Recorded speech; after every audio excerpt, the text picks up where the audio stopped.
Herkese merhaba arkadaşlar, kanalımıza hoş geldiniz. Mert Ramazan Demir tatil için Birleşik Krallık'a gitti.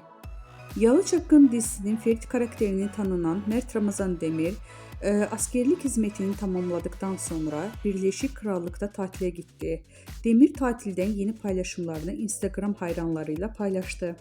Ekranların en sevilen dizilerinden biri olan Yalı Çapkın dizisinde Ferit karakterini büyük bir hayran kitlesi kazanan Mert Ramazan Demir, geçtiğimiz aylarda vatan görevini yerine getirmek için Hatay İskenderun'a gitmişti.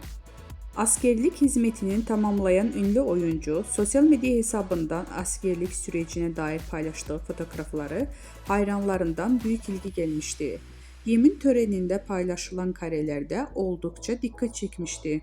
Vatan görevini bitirdikten sonra tatile giden Birleşik Krallık'a gitmeye karar alan Demir, tatilden yeni fotoğraflarını Instagram hesabından paylaştı.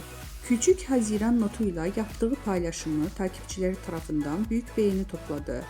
Demir'in tatil anları sosyal medyada kısa sürede ilgi gördü.